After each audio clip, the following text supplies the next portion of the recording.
Intonation. In the previous lessons on sentence rhythm, you learned that function words are unstressed while content words are stressed.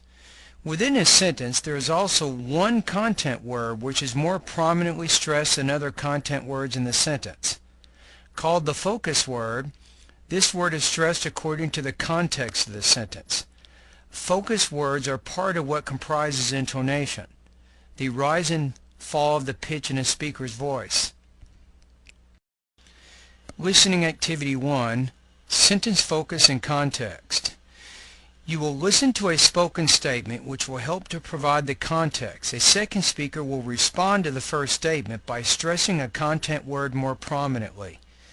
Click on which word in the sentence is a focus word. I'll give you the context and be the speaker. Here we go. 1. John seems a little tired today. John drove to the game yesterday. 2. Did John go to the game last week? John went to the game yesterday. 3. Who drove to the game yesterday? John drove to the game yesterday.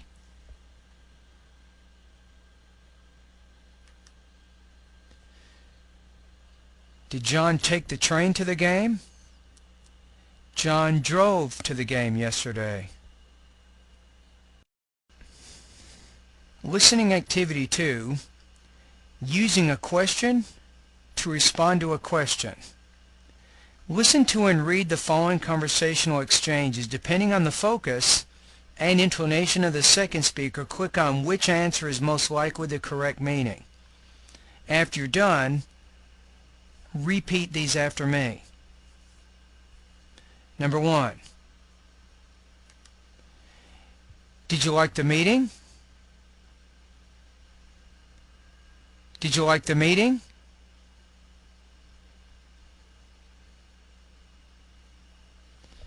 Number 2. What do you want to do? What do you want to do?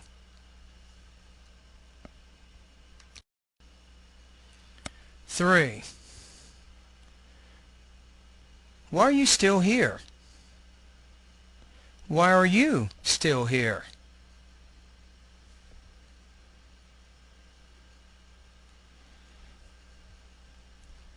4. How did you like the concert? How did you like the concert? Note, so that the first speaker does not think that you want the question repeated or that you're mimicking him or her, you should shift to a different focus word than that used by the first speaker. This will help you to maintain the natural flow of conversation.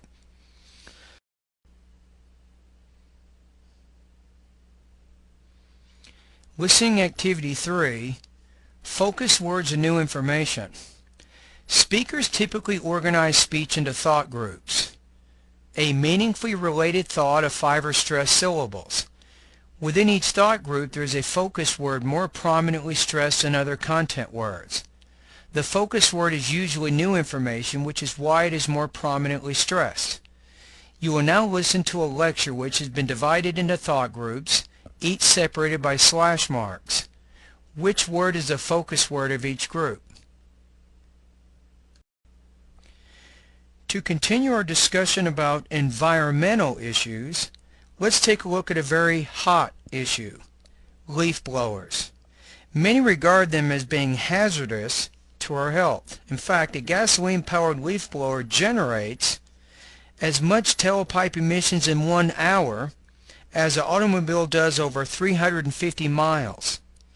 The difference is that a car emits all that pollution over a big stretch of road, while a leaf blower deposits it all in one back or front yard.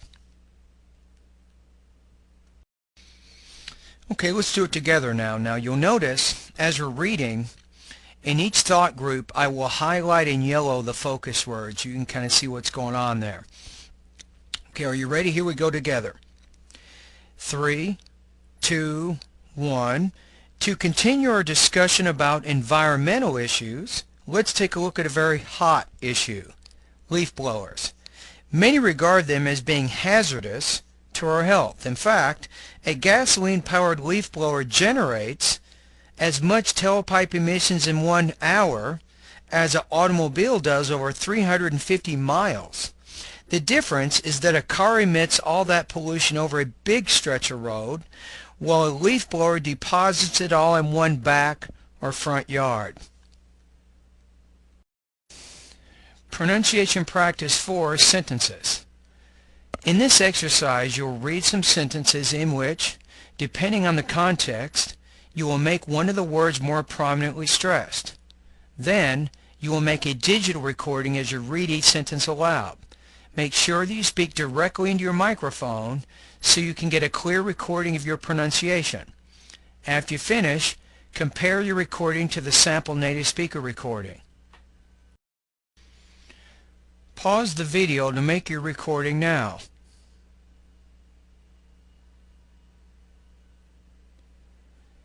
Now, listen to me read the 5 sentences. You might want to read along with me.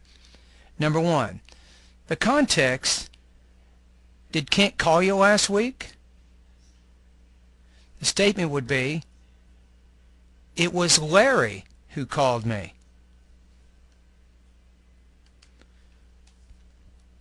2. The context: it took me an hour to ride my bike to school. The statement: oh, so you do have a bike.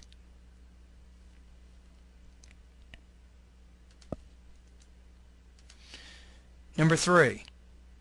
The context: did Jane run 50 miles last week? The statement: she ran 15 miles last week.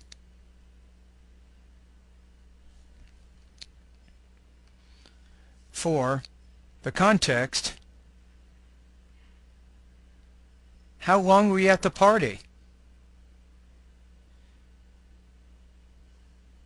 And the next question: how long were you at the party? 5. Context: Frank is walking to school, right? Statement: Frank is driving to school. Pronunciation practice 5, paragraph. In this exercise, you'll read a paragraph which has been divided into thought groups. Within each thought group, you should focus on the bolded content word by making it more prominently stressed. Remember that once you have placed prominent stress in a word, you will need to background it if it is mentioned again because it is no longer new information. Then you will make a digital recording as you read the paragraph aloud. Make sure that you speak directly into your microphone so that you can get a clear recording of your pronunciation. After you finish, compare your recording to a sample native speaker recording to see if you have placed prominent stress in similar areas. Now, of course, it might not be exactly the same. I should tell you that this is kind of, you have to kind of get used to this. But there should be some similarities between how you do it and how I do it. The main thing is you're not reading the whole thing with the same tone. You definitely do not want to do that. That's not going to work in academic English. Landslides are a common occurrence in the Santa Cruz Mountains. Our intense winter storms, high rainfall amounts, and steep terrain are all conducive to landsliding. Earthquake activity adds to the problem. The big earthquake of 1906 set off dozens of large landslides in the Santa Cruz Mountains, some of which claimed human lives. The potential for loss of life and property is much greater today. Although nature-caused landslides are beyond our control, most recent landslides in the Santa Cruz Mountains have been caused by a combination of human activity and natural factors. Human activities which act to further destabilize slopes are logging, woodland conversion, road building, housing construction, and any activity which alters normal drainage patterns. Whether or not any of these activities will trigger landsliding depends on the existing natural conditions. Some soil and rock types are more prone to landsliding than others, and landowners should determine the inherent geological stability of their property before beginning construction activities. Landslides, mud flows, and debris avalanches frequently accompany other natural disasters such as floods and earthquakes. It is important to learn to recognize the warning signs of possible landslides in your immediate area.